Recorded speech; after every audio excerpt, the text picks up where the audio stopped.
Ya.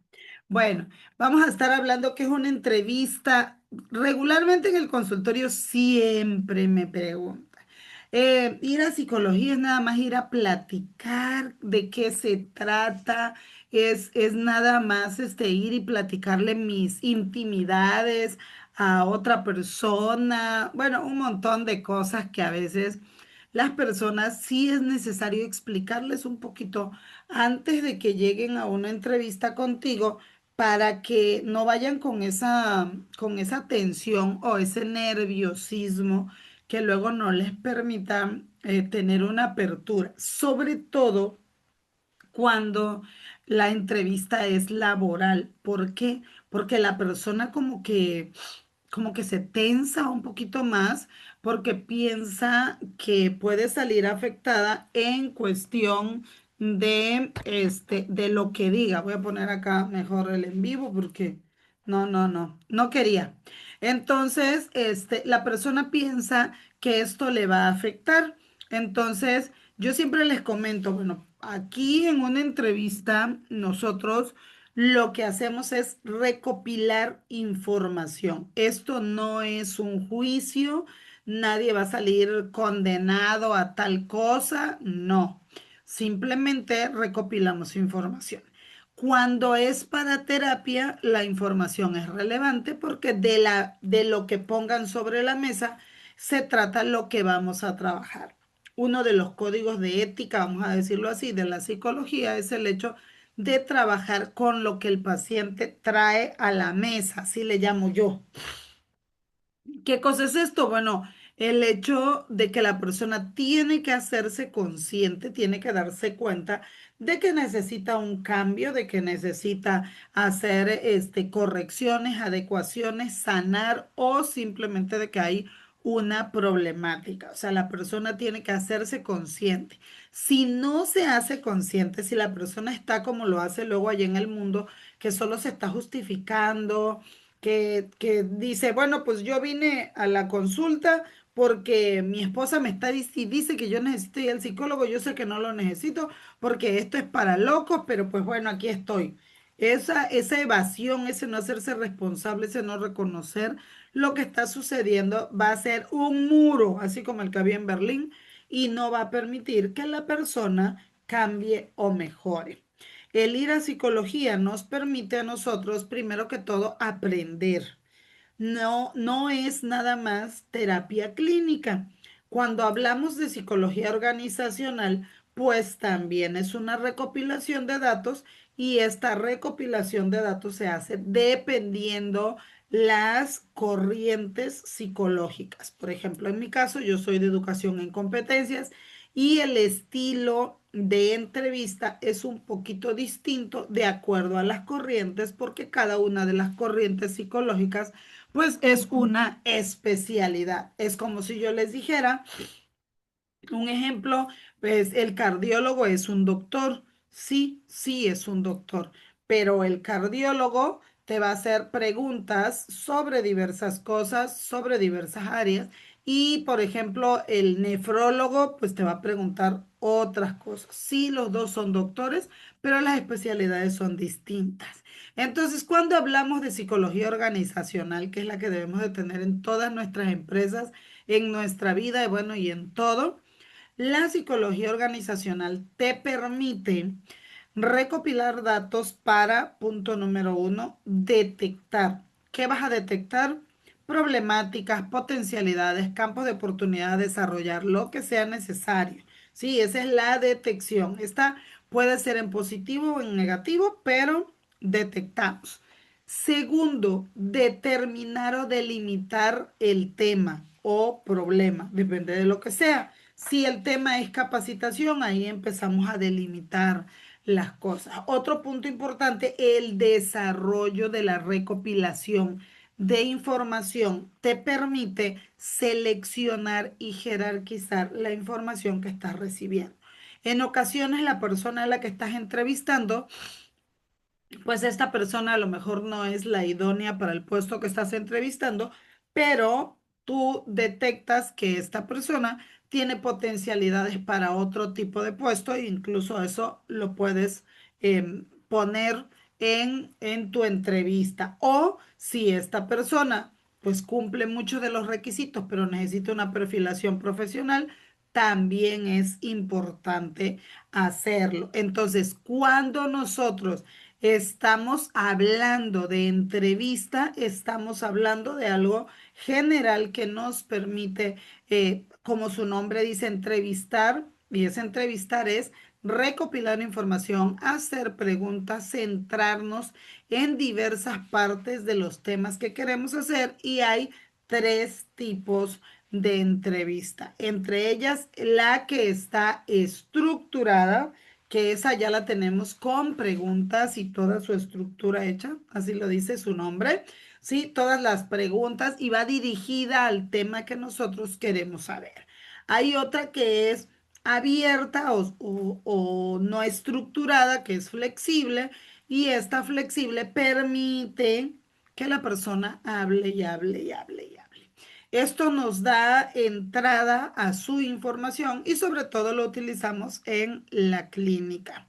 Pero también podemos utilizar, como lo hago yo en educación en competencias, la entrevista mixta. Pero existen diversos tipos de entrevista de acuerdo a las teorías. O sea, pueden ser de la misma estructurada mixta o no estructurada o flexible, pero la vamos a usar con un marco teórico. ¿Qué cosa es esto? Que se fundamenta la entrevista de acuerdo a cada una de las teorías psicológicas o de cada uno de los métodos que guían la aplicación en el contexto que se esté aplicando. Por ejemplo, una entrevista de investigación es diferente a una entrevista educativa o a una entrevista clínica o una entrevista laboral, ¿sí? Por ejemplo, la teoría psicoanalítica, tenemos que saber que, pues bueno, fue desarrollada por Sigmund Freud y es una teoría que se centra en la exploración del inconsciente, palabra clave, ¿sí? En el contexto de la entrevista, pues se busca revelar pensamientos y motivaciones ocultas que influyen en el comportamiento del individuo y se utilizan técnicas como la asociación libre y la interpretación de sueños. Entonces, es importante darnos cuenta que en esta teoría psicoanalítica vamos a ir analizando un poquito más profundo los pensamientos y sobre todo en esta, si tomamos en cuenta los sueños. El paciente llega y te dice, soñé tal cosa, esto y esto y esto y esto, y ahí sí tienes que empezar a darle significado a ese tipo de cosas. Es importante saberlo porque incluso en las entrevistas laborales las personas también te platican cosas. Entre más flexible des la oportunidad o en la pre-entrevista o en un espacio que yo le llamo receso, ahí se platican algunas cosas. Es importante en entrevista el olor, la apariencia. La apariencia es importante. Una persona que llega a la entrevista y no se bañó y llegó tarde y va ansiosa y lleva en desorden sus documentos, todo eso te dice algo de la persona. Y hay puestos donde hay que ser muy estrictos en el horario, en otro tipo de situaciones. Imagínate una persona, un piloto de avión, por ejemplo, que llegue media hora después de que debió de salir el vuelo. Entonces, es importante tener en cuenta todos los detalles. Hay otra teoría que se llama análisis transaccional. Esta es propuesta o su autor o más emblemático es Eric Berne. Este enfoque examina entre las interacciones de los estados del ego. Entonces, él dice que los estados del ego pueden ser de padre, de adulto o de niño y que nosotros oscilamos entre esos estados del ego en las etapas de nuestra vida. Y obviamente esto se ve manifestado en nuestro comportamiento y la forma en que nos comunicamos. Eso nos ayuda a entender las dinámicas de las relaciones que se pueden tener entre el entrevistador y el entrevistado, permitiendo identificar patrones de comportamiento y de comunicación.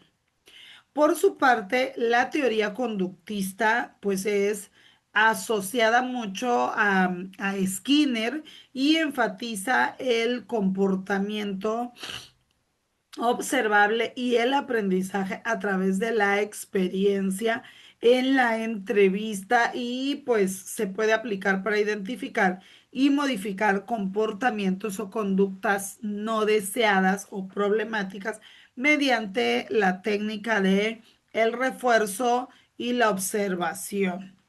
¿Sí?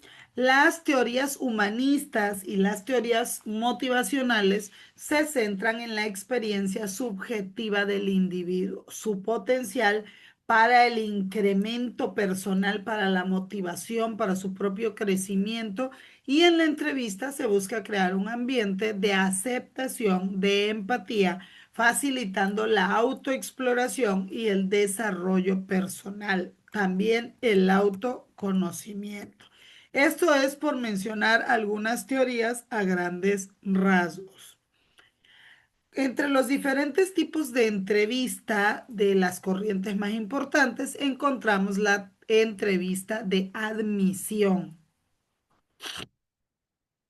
Esta es una entrevista de tipo selectivo y busca obtener información básica del candidato que permita ver un enfoque de mayor competencia, habilidades y conocimiento que los demás candidatos. Aquí es importante poner muchas cosas. Por eso mucha gente me dice, y ayer lo veía yo con un currículum, no es lo mismo, ay, mi risa. No es lo mismo un CV para el área educativa o, por ejemplo, el mío, un currículum que va enfocado a una conferencia que voy a dar, pues si va enfocado, eso es lo que se va a resaltar, más sin embargo, es un CV donde voy a buscar trabajo o, pues obviamente las habilidades laborales son las que más voy a poner. Más sin embargo, si es un CV donde voy a presentar mi libro, pues entonces mis habilidades como escritora, pero si es un currículum para un proyecto de investigación, digo, en mi caso, entonces voy a resaltar más o me voy a enfocar más. No significa que voy a ocultar. Pones todos los detalles, siempre hay que ser claro y acuérdense que un CV debe de ser comprobable. No digan nada más por decir ni inventen, porque el currículum es algo que se queda ahí y, por ejemplo, a mí me tocó ver a una persona que decía facilidad de palabra y hasta para saludar era un problema. Entonces estás mintiendo y ahí se ve deslealtad en lo que pones en tu currículum. Si tienes facilidad de palabra, bueno, hablas como loro. Si no, no pongas eso. Porque en una entrevista, por ejemplo, de admisión o de evaluación, esas entrevistas, esos pequeños detalles, pues hablan de falta de valores, de falta de compromiso, de falta de responsabilidad y de muchas otras cosas. Sobre todo, autenticidad y confiabilidad. Entonces, es importante en una entrevista de admisión tener en cuenta todo. Por eso, cuando en la entrevista se le pregunta a la persona cuáles son sus habilidades y aptitudes, es importante levantar las antenitas como el Chapulín Colorado para poder identificar qué de lo que me está diciendo es congruente y si en algún momento me queda duda, pues puedo preguntarle a la persona por qué consideras que tienes facilidad de palabra o en qué momento consideras que tienes facilidad de palabra. ¿Sí? ¿Por qué? Porque estoy observando que hasta para saludar o para decirme, pues no fluyen las palabras adecuadamente, por poner un ejemplo. Y recuerdo a todas las personas que nos están viendo que esto es con fines educativos. Todo lo que aquí se dice es informativo y educativo, siempre cuidando la dignidad de todas las personas y que cada una de la información que se está manejando aquí tiene sus propios autores, los cuales estamos citando. Y cuando se da opinión personal, pues así se dice. La entrevista de evaluación se utiliza para evaluar el desempeño y habilidades de un individuo en su trabajo actual o en su campo de estudio. Las evaluaciones son exámenes, mas sin embargo, se tienen que demostrar. No basta con el conocimiento. Es que sí, sí lo sé hacer. Bueno, pues quiero verlo acá en los hechos. Esa es la diferencia entre un examen y una evaluación. La evaluación se parece más a una supervisión porque tienes que tener el conocimiento porque abarca todas las preguntas y lo físico-matemático, pero también la acción. Necesitamos verlo. No basta con que me lo digan. La entrevista de consejo se enfoca en resolver conflictos o dificultades, ya sean emocionales, brindar orientación, brindar apoyo. Cuando nosotros realizamos una entrevista para un consejo, o sea, consejo no de que te voy a aconsejar, consejo de grupo de personas que van a resolver un conflicto. A eso nos referimos porque se puede confundir. Entonces, esto va enfocado a la resolución de conflictos y entonces ahí tenemos que preguntar bien claramente qué cosa es la problemática, delimitarla y además eh, tener como que siempre ese enfoque de orientación y apoyo, que a la persona le quede claro que sus emociones las estamos teniendo en cuenta y que lo que dice y lo que está pasando para nosotros también es importante. Entonces, ¿cuál es la importancia de la entrevista en la investigación? En pocas palabras, la entrevista es una herramienta clave en la recolección de datos de investigaciones cualitativas, las que tienen que ver con las cualidades, y permite a los investigadores obtener información profunda sobre experiencias de las personas, pensamientos, creencias de los participantes, cultura, facilita entender de manera más completa los fenómenos estudiados, vamos a decirlo así.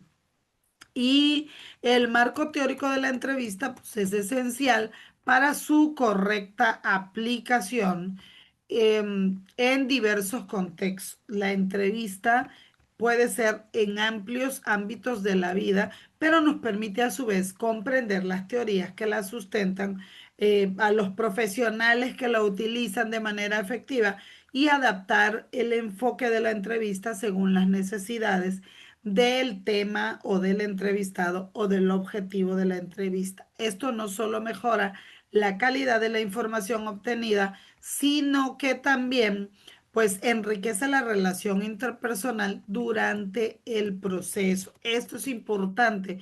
En el proceso de entrevista, la persona sí tiene que saber que es un proceso, que solamente estamos ahí para entrevistar y vamos a sacar conclusiones, pero meramente profesionales. No tienen que ver con lo que yo piense o no.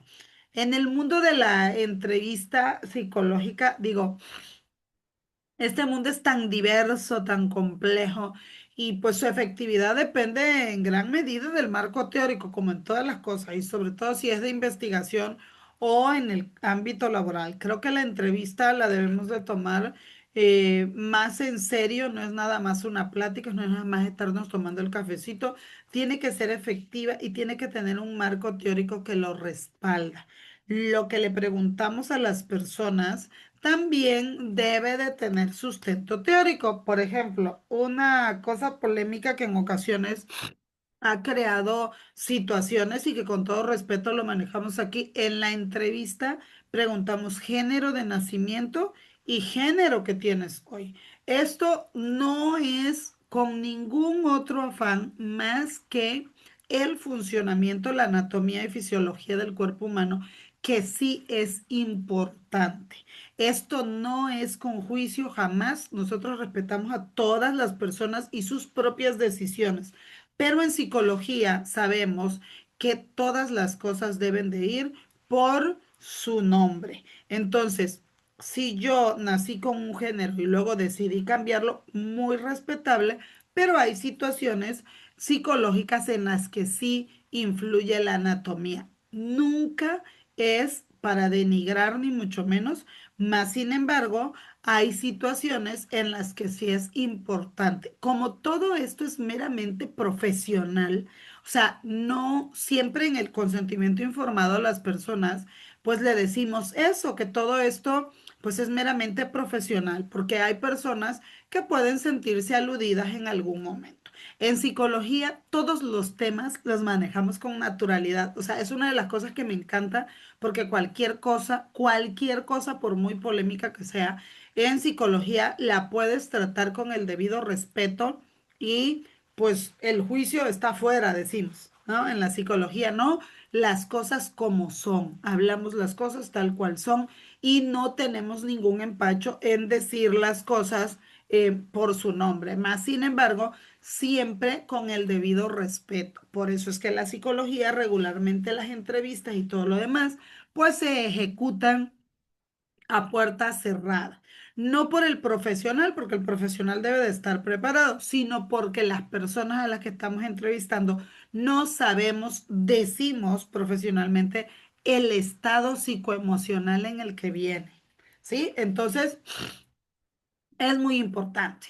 Les decía que la teoría psicoanalítica, pues, fue desarrollada por Sigmund Freud, pero vamos a decir que si bien fue una de las cosas más sonadas en el momento de la psicología, en el contexto de la entrevista, este enfoque se centra más en la exploración inconsciente. Por eso es que la persona está más en esa imagen que vemos del diván del estar en somnolencia y de todo este tipo de cosas, porque realmente buscamos revelar pensamientos y motivaciones que incluso el paciente no sabe, pero que al final de cuentas influyen en su comportamiento y en su conducta. La exploración del inconsciente utiliza técnicas como la asociación libre, la interpretación de sueños y otros para acceder a los contenidos inconscientes. El de a completar palabras, el decir, perdón, lo primero que se te ocurra al escuchar tal palabra, rochar, etcétera. La atención a la resistencia y a la transferencia. Dentro de la entrevista psicoanalítica es donde identificamos si la persona tiene resistencias para trabajar o si hace algún tipo de transferencia contigo. Todo eso, todos esos aspectos son claves en la relación terapéutica. Muchos de los pacientes quieren crear como que vínculos con el terapeuta para ya no tener que sacar cosas un poco más íntimas. Vamos a poner un ejemplo. En una entrevista psicoanalítica, el entrevistador podría exponer los sueños del entrevistado para exponer o para acceder a deseos y conflictos inconscientes, proporcionando así una comprensión más profunda de sus problemas actuales, ¿sí?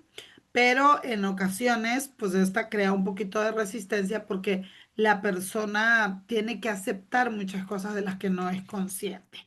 En el análisis transaccional, ya les decía que es desarrollado por Eric Verne, es importante aprendernos los autores, por lo menos los más significativos o su máximo representante. Esta entrevista de análisis transaccional nos permite un marco poderoso para entender la dinámica de las relaciones y la comunicación en la entrevista. ¿Por qué? Porque esta se centra en los estados del ego. Se dice que en nuestra conducta hay momentos que somos paternales o maternales, porque cuando hablamos de padre, pues estamos hablando de la figura sin importar el género, pero en ocasiones lo hacemos desde el adulto y en ocasiones desde nuestro niño, no importa la edad, ¿sí? Por eso es que en algún momento podemos estar como padres corrigiendo un hijo y a su vez llegar a la casa de mamá y ser solo hijos de mamá. Entonces, sí, eso se hace, se dice a través del ego. Entonces, es importante nosotros identificar. Sí, si en algún momento estoy haciendo eso en la entrevista o si nuestro paciente o nuestro entrevistado lo está haciendo en la entrevista. Esa me encanta porque está interesante y sí se aprende a identificar. Los estados del ego identifican y analizan los estados del ego presentes en la interacción. Tenemos que aprender a ver. ¿Qué cosa? El ego no es nada más el llegar yo así como que muy altanero, decimos aquí en Tabasco. Las transacciones se examinan para entender las dinámicas subyacentes y los patrones de comunicación. También el hecho cuando nosotros queremos dispersar nuestra responsabilidad. El ejemplo que le pongo, está una mesa y en la esquina hay una hojita y paso y con mi hermosa anatomía empujo la hojita y digo, ups, se cayó. Cuando digo se cayó, estoy dispersando, estoy dando parte de la responsabilidad, quién sabe quién, al hombre invisible, no sé, pero yo no soy responsable de que eso se cayera. ¿Sí?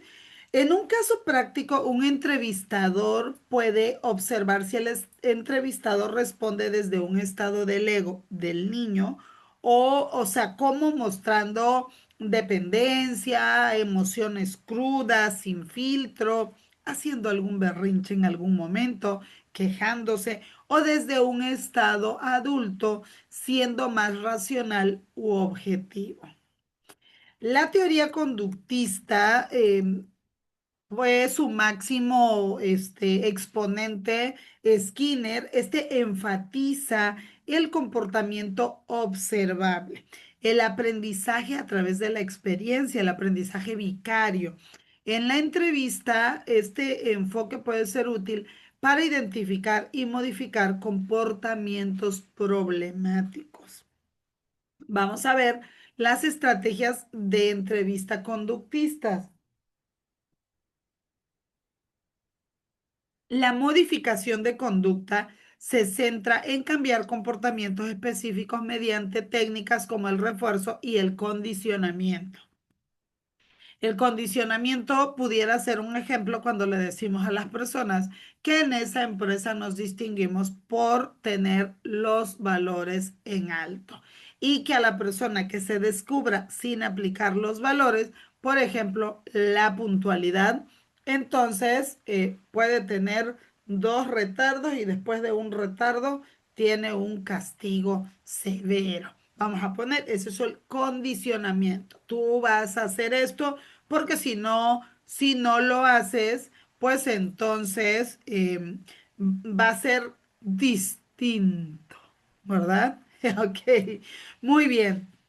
Bueno, la observación y mediación priorizan, o sea, el hecho de los comportamientos concretos para evaluar el progreso. Entonces, es importante nosotros en algún momento saber que hay técnicas incluso dentro de la entrevista que nos pueden ayudar, que nos pueden modificar y que nos pueden ayudar a evolucionar, nos pueden impulsar.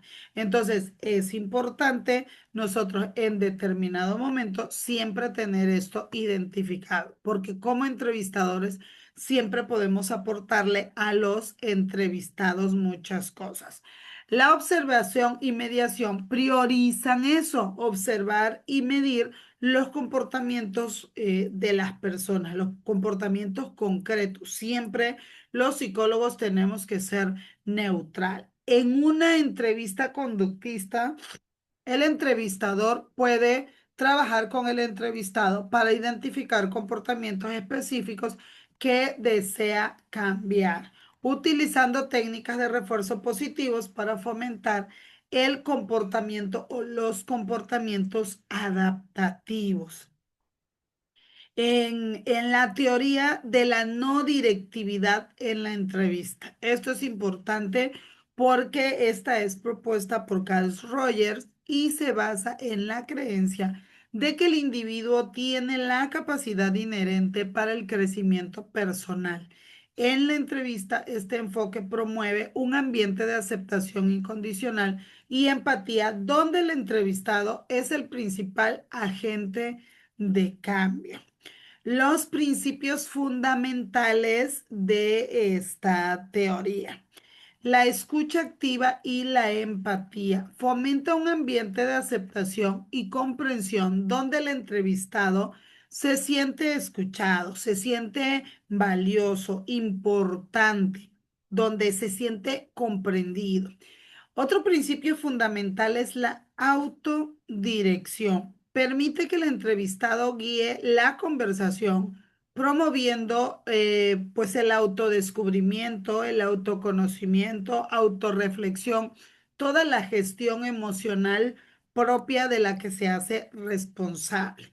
Caso de estudio, en una entrevista no directiva, el psicólogo puede emplear la técnica de reflejar los sentimientos del entrevistado, ayudándole a explorar y comprender sus propias emociones y también sus pensamientos, pero de manera más profunda. Las teorías motivacionales en la práctica de la entrevista.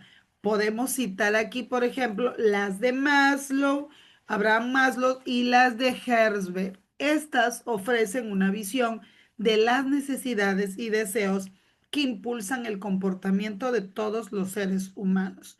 En la entrevista, este conocimiento puede ser invaluable para entender y motivar al entrevistado.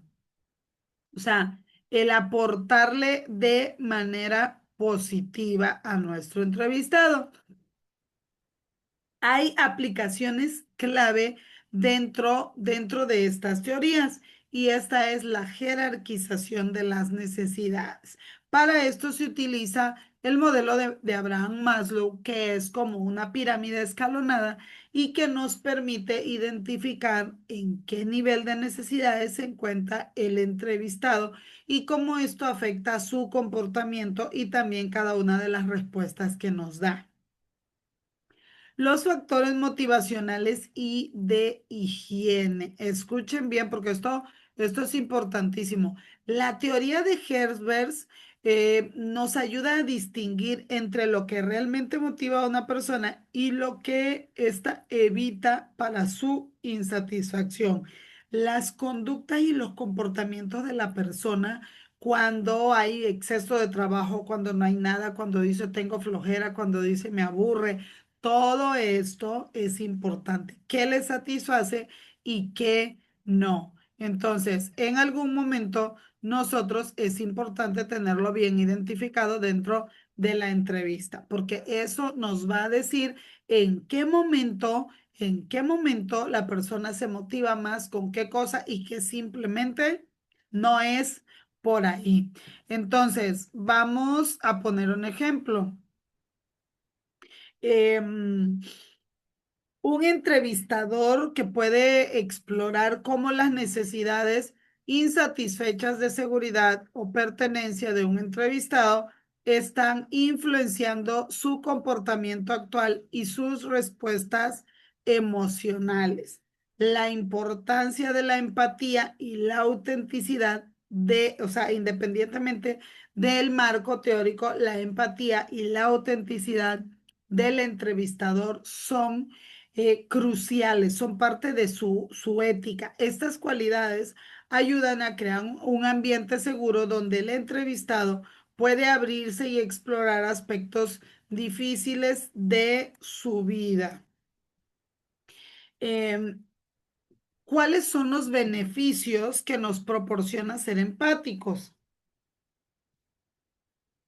No es nada más comprender al otro, también nos ayuda a mejorar la calidad de la información que estamos recabando. El entrevistado que se siente entretenido, aceptado, comprendido, es más propenso a compartir información relevante y muy personal. Todo esto que decimos, por ejemplo, del manejo de la información, del uso de las palabras, del llamar las cosas por su nombre, de que no se hacen juicios en la psicología, todo esto ayuda a la persona a sentirse comprendida, porque no vamos a estar juzgando.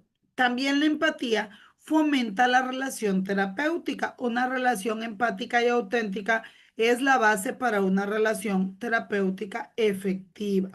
Vamos a poner un ejemplo. Una situación donde el entrevistado se siente inseguro, un enfoque empático y auténtico puede ser la clave para fomentar la confianza y la apertura. La adaptación del enfoque según el entrevistado. Un aspecto fundamental en la entrevista es el poder adaptar el enfoque según las necesidades y características del entrevistado. Esto requiere de flexibilidad, comprensión profunda, pero comprensión de todas las teorías, no nada más de la persona, dominio del tema y cómo este se aplica en distintos contextos. Dentro de las estrategias de adaptación existe la evaluación inicial.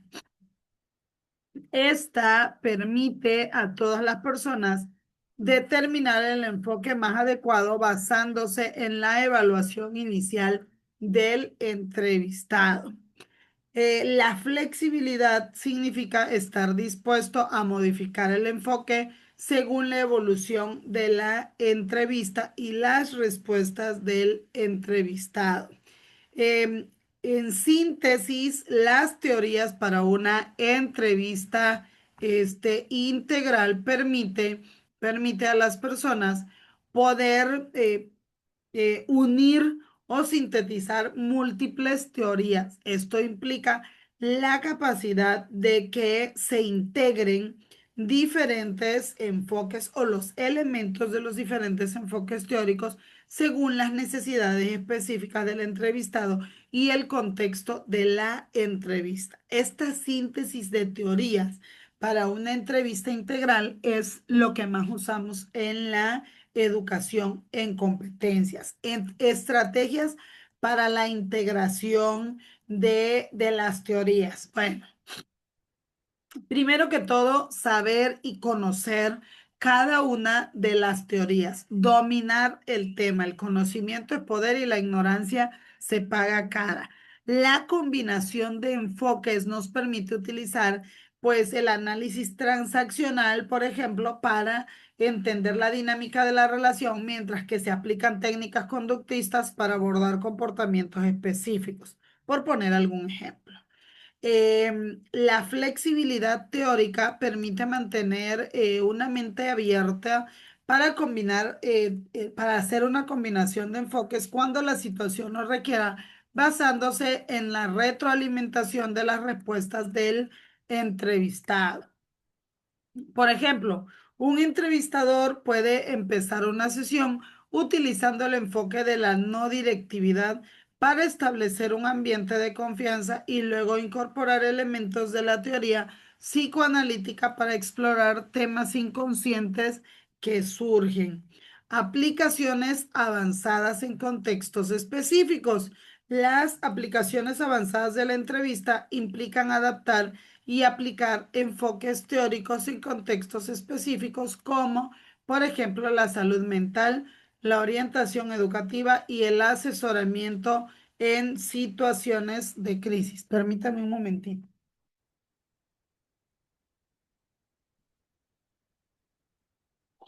Ah, ya no quiso seguir. Por si, oye, Mari, por si alguien quiere saber qué regalarme de cumpleaños, se me rompió una pulsera. Bueno, ya, no quiso seguir trabajando. No, ¿Eh? no sé cuándo es su cumpleaños. El 12 de marzo, anótalo desde ahorita, es una gran efeméride, niña. Los contextos de aplicación en la salud mental se utiliza un enfoque integrado para abordar trastornos complejos combinando técnicas de diferentes teorías para un tratamiento personalizado. En la orientación educativa se aplican teorías motivacionales, teorías conductistas para ayudar a los estudiantes a superar sus barreras académicas, mejorar la deserción escolar y una evolución personal. En el asesoramiento en crisis se emplea un enfoque centrado en la persona para proporcionar apoyo inmediato y sobre todo efectivo en situaciones de crisis o trauma. A nivel laboral, esto nos permite tener una mejor recopilación y manejo de la información, pero también hacer detección de potencialidades que en otro tipo de entrevista pudieran no quedar a la vista. Bueno,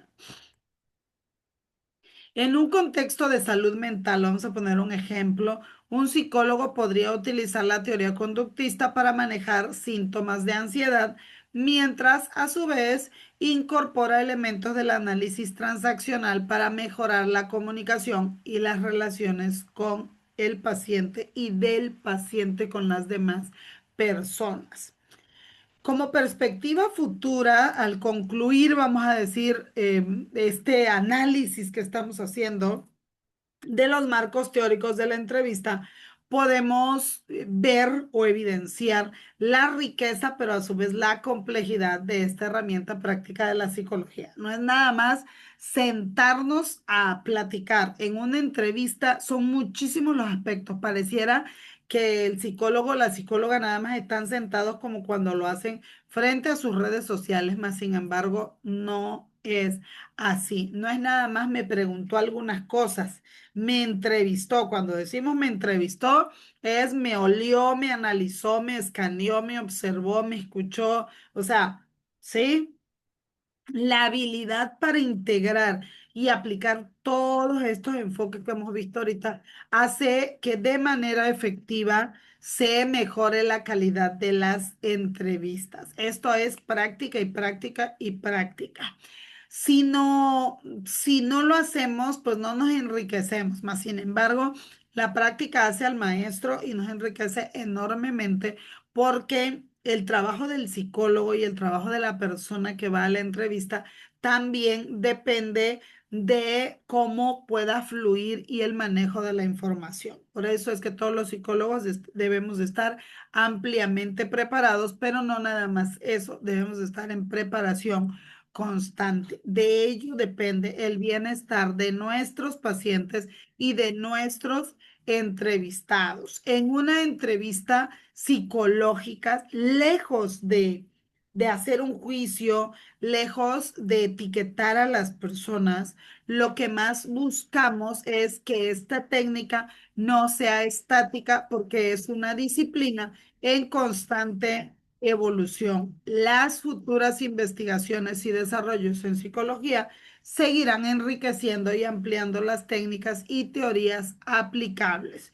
Esto permite que hayan avances significativos en la comprensión y el tratamiento del comportamiento humano, pero sobre todo en el manejo de la información, en la ética con la que manejamos toda la vida de una persona. Por eso es importante siempre ser cuidadosos. Entonces, el marco teórico de una entrevista psicológica se fundamenta de diversas corrientes psicológicas que guían la práctica y comprensión de este proceso. Esta incluyen, ya vimos, la teoría psicoanalítica desarrollada por Sigmund Freud y que se centra en la exploración del inconsciente. Unas técnicas son la asociación libre y la interpretación de sueños para acceder a pensamientos y motivaciones ocultas, pero también nos permite analizar la resistencia y la transferencia como aspectos claves de una entrevista. ¿Sí? Entonces, hay que ver bien, permítame, hay que ver bien, ay, mi cabello.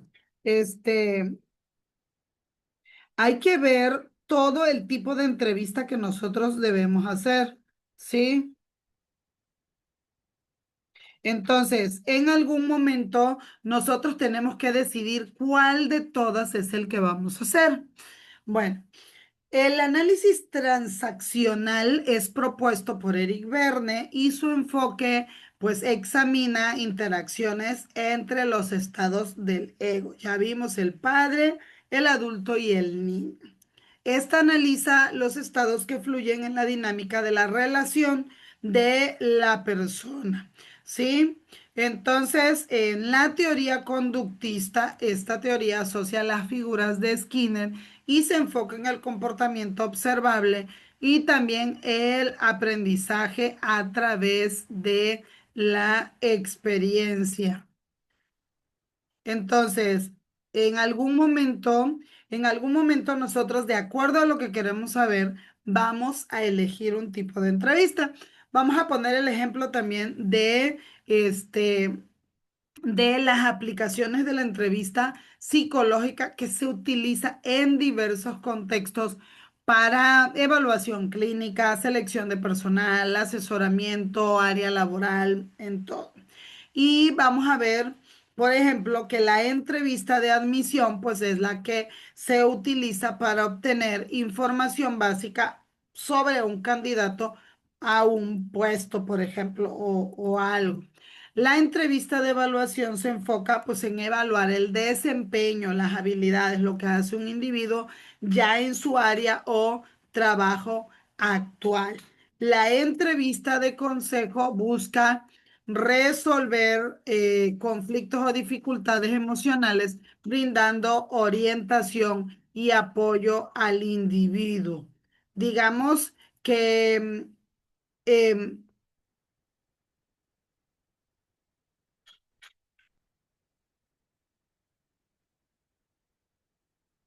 entonces, en algún momento nosotros tenemos que identificar esto y en el marco teórico de esta entrevista poder comprender y aplicar la herramienta de entrevista adecuada. No es nada más sentarse. Hacer una entrevista, digo yo que es toda un arte. El marco teórico de la entrevista psicológica, en pocas palabras, es esencial para comprender y aplicar efectivamente en la práctica todas las técnicas de acuerdo pues a las diferentes teorías que ofrecen perspectivas únicas que enriquecen la interacción entre el psicólogo y el paciente. Esto nos permite una comprensión profunda de los problemas psicológicos y facilitando el proceso de intervención.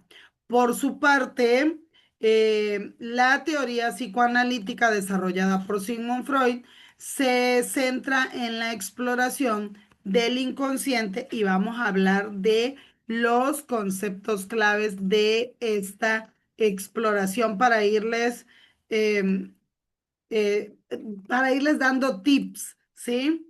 Entonces, en algún momento, cuando hablamos del inconsciente, ¿qué es eso? Me preguntan. Bueno, Sigmund Freud propuso que gran parte de nuestra vida ocurre fuera de la conciencia, fuera de lo que nosotros nos damos cuenta. El inconsciente es la parte donde están ciertos deseos, ciertos recuerdos y conflictos que influyen en el comportamiento sin que la persona sea consciente de ello. La exploración del inconsciente es esencial en la entrevista psicoanalítica, donde se utilizan técnicas como la asociación libre y la interpretación de los sueños que accede a estos contenidos ocultos. Cuando hablamos de inconsciente, no significa que no tenga los ojos abiertos o que no esté respirando.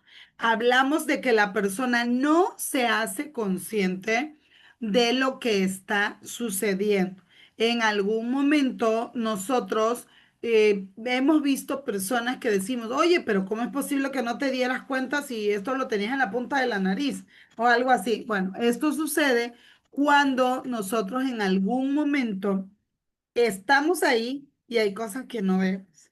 Realmente la mente humana es muy compleja y además es fascinante porque pareciera imposible que tienes algo frente a tus ojos y no lo ves. Por eso con todo respeto, en algún momento algunas mamás no vemos algunas características físicas de los hijos, como el ejemplo de la mamá zorra y el zorrito, que le dices, no, que se me perdió mi hijo, ¿y cómo es mi hijo? No, pues precioso, bonito, huele rico, está calientito, con su cabellera bien bonita, una cola esplendorosa. Y la persona le contesta, no, pues aquí solamente pasó un zorro ahí, todo apestoso, con la cola sucia y con poco... Ese debe de ser mi hijo. Entonces, ¿cómo lo veo yo y cómo lo ve otra persona? Ese es el inconsciente. Yo veo las cosas de una manera y tú la ves desde otra. La transferencia y la resistencia. Durante la entrevista, los pacientes pueden proyectar sentimientos y actitudes hacia el terapeuta que se originan en relaciones pasadas, o sea, transferencia.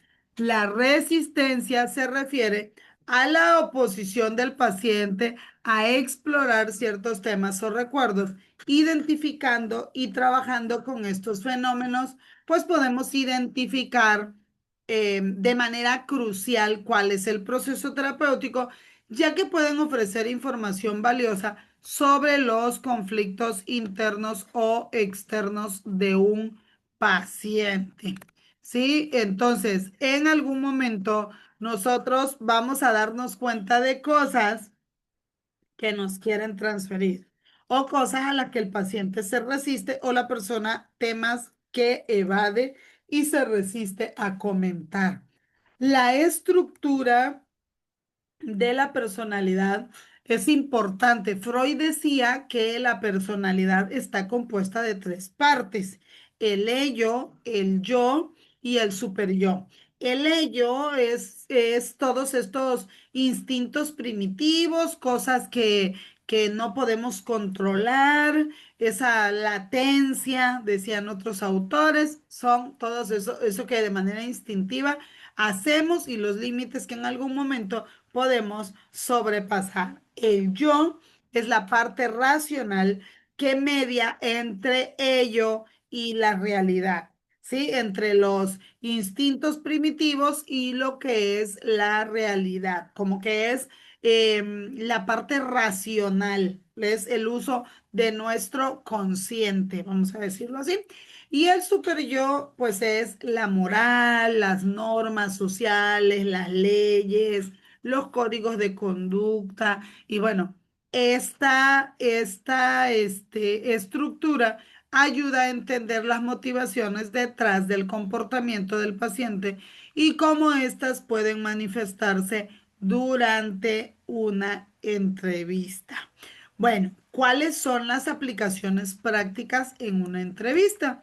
Las técnicas de entrevista permiten al entrevistador utilizar asociación libre, donde pues, el paciente se anima a hablar libremente sobre cualquier cosa que le venga a su mente, lo que puede revelar unos pensamientos y sentimientos inconscientes. También puede analizar los sueños, los errores verbales, como formas de acceder a la psique del paciente. Si la persona habla desde la abundancia, desde la carencia, entre otras. La palabra insight significa en la entrevista darse cuenta, ese que se me prendió el foco. El paciente puede realizar un darse cuenta, que es una comprensión profunda de sus conflictos internos y cómo estos afectan su vida actual. Este proceso es fundamental para el cambio terapéutico y el desarrollo de una visión más saludable de la realidad. Y sí, mucha gente dice, ah, es que fui a psicología y me di cuenta. Bueno, ¿y cómo no te has dado cuenta tú solito en tu casa? Pues no, no es algo que me caiga del cielo, es un proceso que aprendemos a hacer. En conclusión, el marco teórico de una entrevista pues en la teoría psicoanalítica proporciona herramientas valiosas para comprender el comportamiento humano y facilitar el proceso terapéutico al centrarse en el inconsciente, la transferencia y la resistencia. Los profesionales pueden ayudar a los pacientes a explorar y resolver conflictos internos, promoviendo así un incremento personal y emocional significativo. La teoría psicoanalítica sigue siendo una influencia importante en la práctica clínica contemporánea. La gran teoría psicológica que colaboró grandemente al desarrollo de la psicología y la entrevista en particular recibe su nombre por la técnica acuñada como psicoanálisis. O sea, Freud, perdón, Freud se percató de algunos de los síntomas de sus pacientes, pues parecían tener como orígenes en el pasado y de estos casos traumáticos se caracterizaban por su dificultad a recordarlos. Freud sugirió la existencia de una típica que consiste en tres estados de la conciencia. El consciente, donde ubicamos los fenómenos psíquicos de los que nos percatamos. El preconsciente, que es el estado entre la vigilia y la inconsciencia, y por eso es que utilizaba mucho la somnolencia.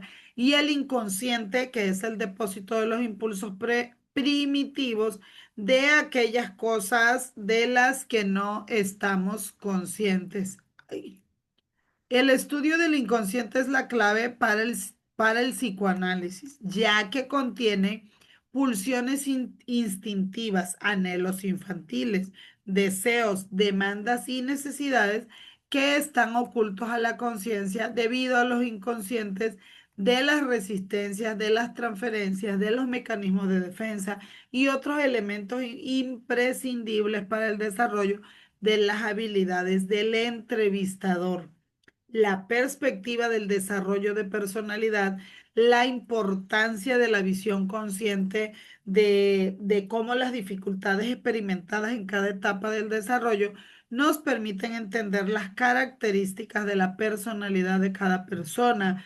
También bueno, las etapas de desarrollo, la etapa oral, donde la boca es el centro de placer, ya que explora todo a través de la boca. Esto depende totalmente de sus padres y se da desde que nace el bebé hasta los 18 meses de edad. La etapa anal enfatiza el proceso del control de esfínteres y empieza a conocer las restricciones morales de la sociedad, aprende a controlar sus deseos y se da de los 18 meses a los 3 años. La etapa fálica marca el inicio de la exploración y manipulación de los genitales por placer. Desarrollan su conocimiento sobre los géneros y lo que la sociedad considera correcto y se da de los 3 a 5 años de edad. Por eso es que antes de los 3 años el niño puede correr desnudo y no siente nada y empieza a sentir pena de acuerdo a las reacciones de su entorno o de las personas que están a su alrededor. Sus experiencias escolares se dan a partir de los 6 años hasta la adolescencia y la etapa genital de la adolescencia a la edad adulta, donde se identifica por el interés en la conducta sexual y la búsqueda de pareja. Freud también había practicado la hipnosis como método, perdón, eh, como método de catarsis, como método terapéutico y había tenido resultados de mejora temporal, dado que esto se le ocurrió que podía también hacerse con el método de asociación libre, que consiste en que el entrevistado analice sus sueños y sus errores verbales, descubriendo sus relaciones de resistencia y transferencia y sobre todo interpretando el comportamiento del paciente en relación a su significado, a lo que es y a su pasado. Ya cuando el paciente toma conciencia, tiene una profunda reflexión y un aprendizaje racional y emocional que une su presente con su pasado y le permite con sus capacidades adultas entender, aceptar y enfrentar aquellos sentimientos a los que no se puede enfrentar de niño porque no era capaz. Este proceso, les decía, se llama darse cuenta o Insight. La parte importante consiste en desarrollar formas sanas de ver y vivir la realidad, fomentando personalidades más saludables. El análisis transaccional busca identificación consciente de las ideas acerca de lo que le pasa o sucede al paciente. La espontaneidad y la asertividad en las relaciones interpersonales, su capacidad para estas y el juicio ético. En una entrevista abierta y no dirigida, esto aflora muchísimo. Las estructuras del yo. ¿Qué cosa es cuando hablamos de el padre? El padre te hace ser superior, contiene actitudes y comportamientos incorporados de procedencia externa. Representarían la imagen infantil que el sujeto tiene de sus padres, todas sus conductas, sus comportamientos, sus ideas, sus creencias y su moral. Por eso es que aquí se repiten muchos patrones y códigos de conducta, se normaliza. Aquí en esta área es donde si el papá fue alcohólico, el hijo lo normaliza, lo ve bien y lo repite en la estructura del yo del padre. Por eso es muy importante hacer la sanación de los padres, por ejemplo. En la estructura del adulto se representa al yo, en el que la persona aprecia la realidad de forma objetiva, con sentido adecuado y de forma organizada, apreciando lo que le rodea, calculando las posibilidades y las probabilidades sobre la base de su experiencia y conocimientos. El niño, por su parte, representa al ello. Contiene los impulsos naturales, a la vez experiencias primerizas, por ejemplo, cómo reaccionó ante ellas y las posiciones que adoptó con relación al mismo y a los demás.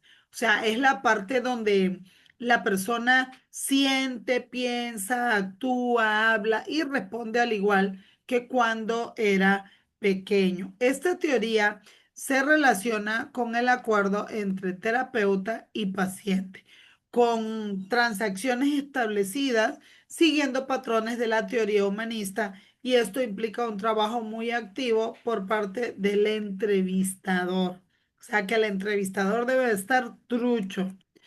La teoría conductista. En la teoría conductista, los psicólogos afirman que no pueden ver el alma, tampoco la conciencia, y si no se puede localizar o medir, entonces puede ser objeto de estudio científico. En consecuencia, para el conductismo, la psicología solo era el estudio de la conducta observable y medible, nada más.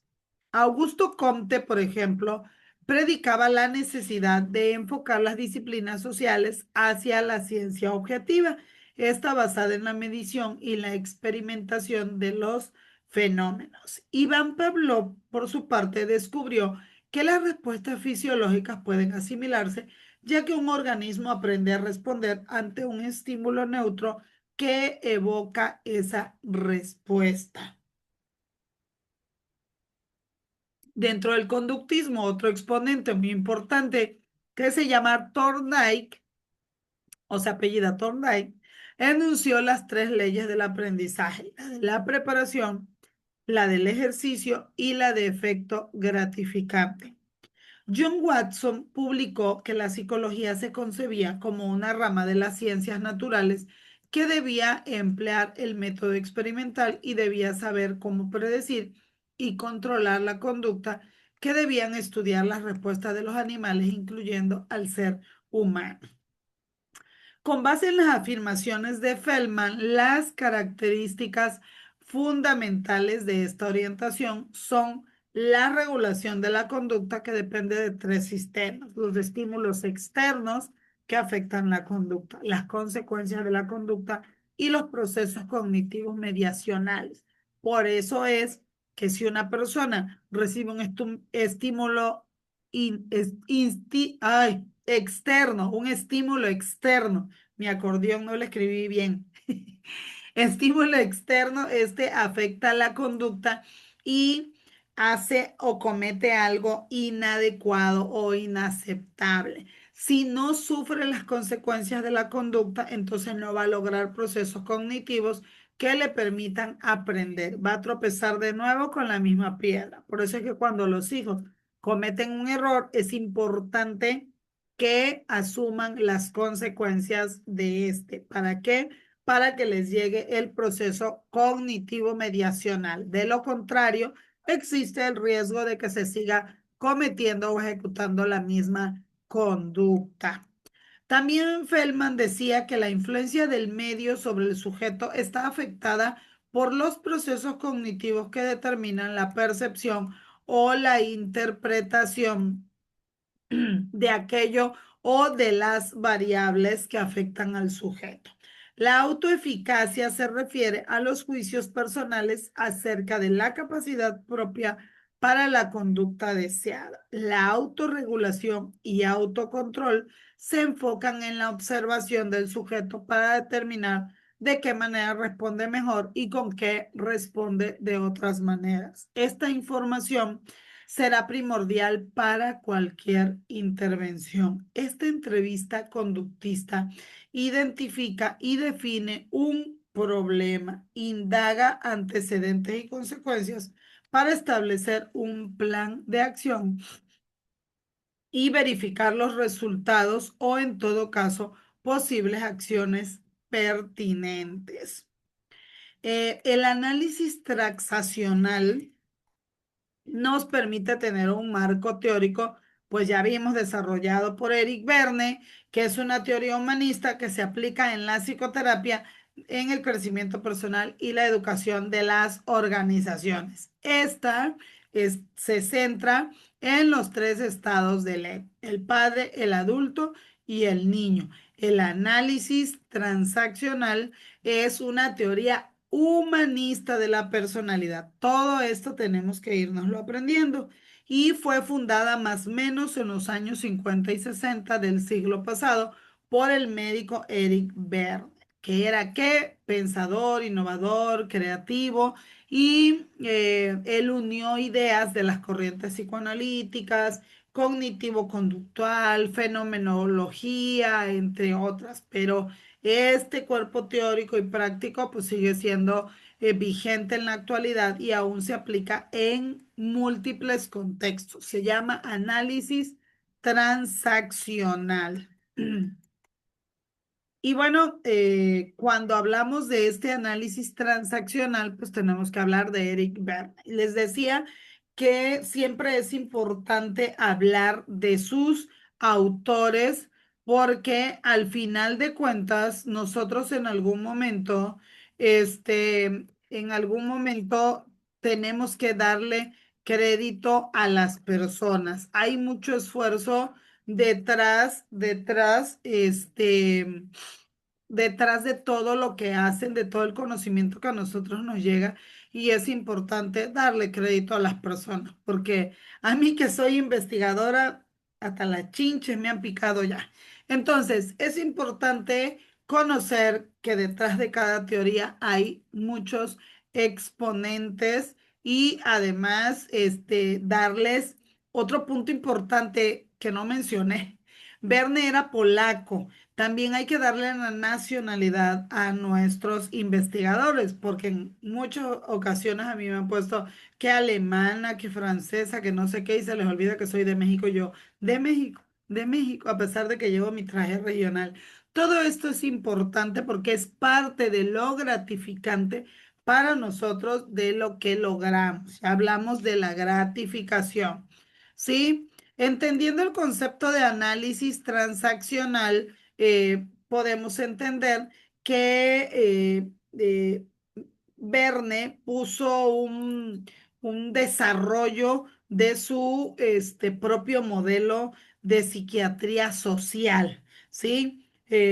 Sus obras fueron bestseller, pero además él puso un vocabulario sencillo, por eso me gusta mucho y quiero recomendarles un libro de él, bueno, que se llama Los juegos en los que participamos, de Eric Verne, y ahí voy a hacer una cita. La unidad de relación social es la transacción. Si dos personas se encuentran la una a la otra, tarde o temprano, una de las dos hablará, dará alguna indicación o mostrará agradecimiento por su presencia. Esto se conoce como estímulo de la transacción. La otra persona entonces dirá o hará algo que esté relacionado con el estímulo y eso se llama respuesta transaccional.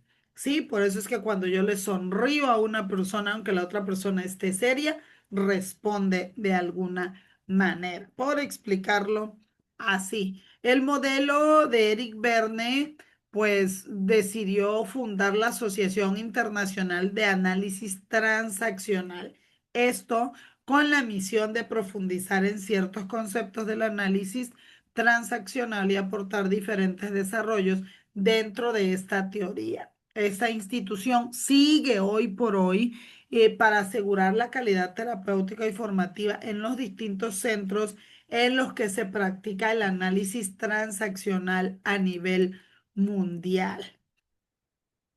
Como enfoque integrativo, el análisis transaccional debió su naturaleza pues a esas varias facetas o multifacetas que fue pasando y se describe como un enfoque integrativo. ¿Por qué? Porque yo lo comparo un poco con la educación en competencias porque también agarramos e integramos de otras corrientes. Pensamos que la psicología nos enriquece, mas no nos limita. No tenemos por qué ser exclusivos nada más de un enfoque. En este, Verne nos ayuda a través de variedad de teorías o modelos a darnos un enfoque integrativo. O sea, se encuentra en un punto entre diversos modelos y va unificándolos para dar una atención más personalizada.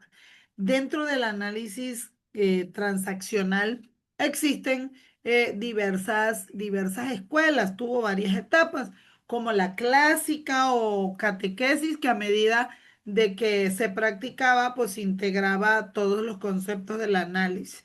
Se decanta por una escuela que encaje pues con toda su teoría y con su manera de ser hacia la terapia, pero también se mueve hacia diversos enfoques de esta misma teoría, de modo que se trata de encontrar una forma que se adapte mejor a los casos tratados. De algún modo, se parte de una base teórica y práctica y se pasa a algunas variantes, tal y como suele ocurrir, pues, como en el psicoanálisis y otras corrientes.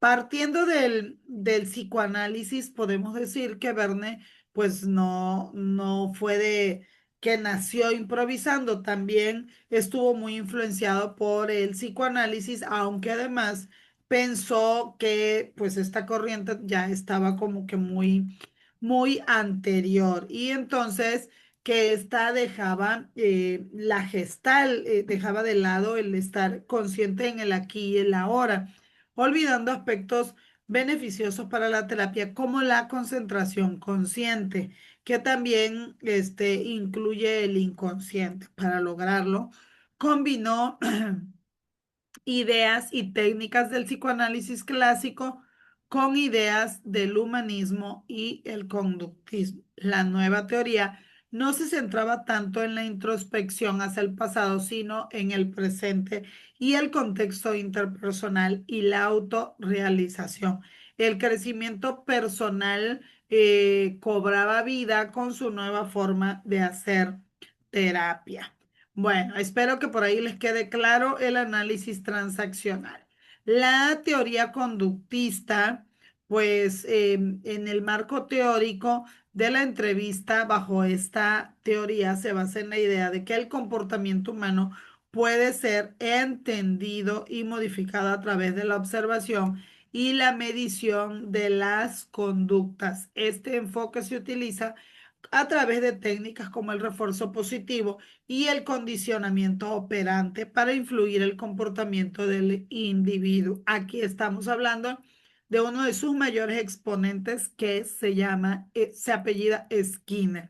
La entrevista conductista se centra en identificar y modificar comportamientos problemáticos utilizando estrategias que permiten al entrevistado tomar el control de su propio desarrollo, o sea, hacerse consciente y desarrollar para mejorar.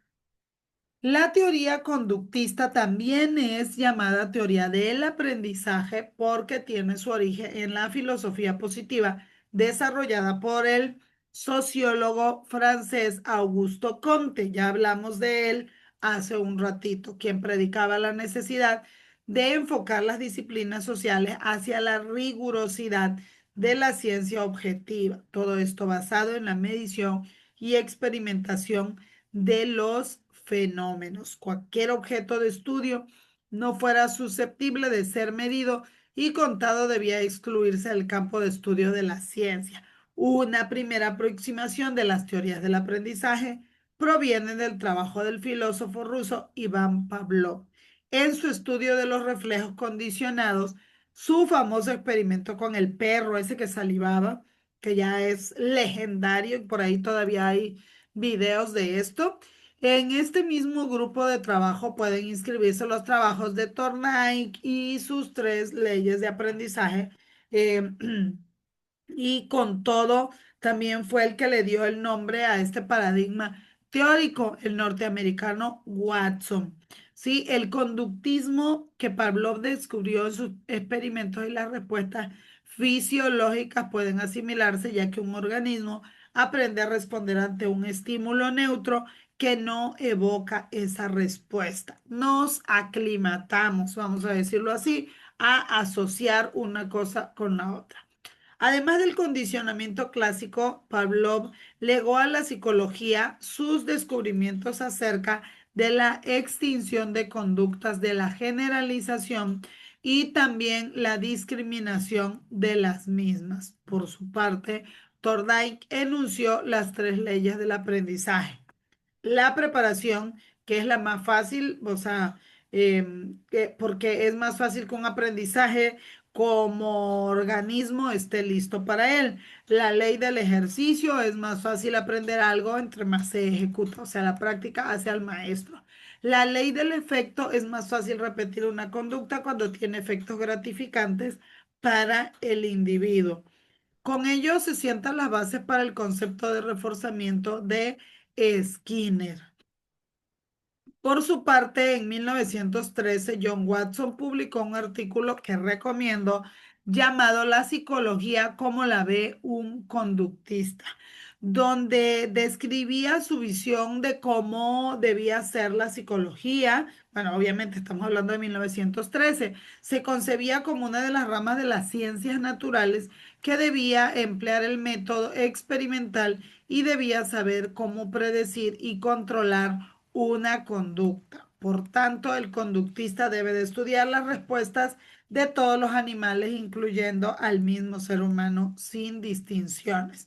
Los estímulos que desatan ciertas conductas y información, pues son pertinentes para la toma de decisiones en cualquier proceso de intervención. Entonces, es importante con todo esto que hemos hablado, que es información, vamos a decirlo así, general de todo lo que es la entrevista. Espero con esto poder ir entendiendo que hay diferentes tipos de entrevistas, diferentes tipos de psicología, diferentes áreas donde se puede aplicar la psicología y también diferentes espacios donde esta puede ser aplicable. Por ahorita finalizamos en vivo.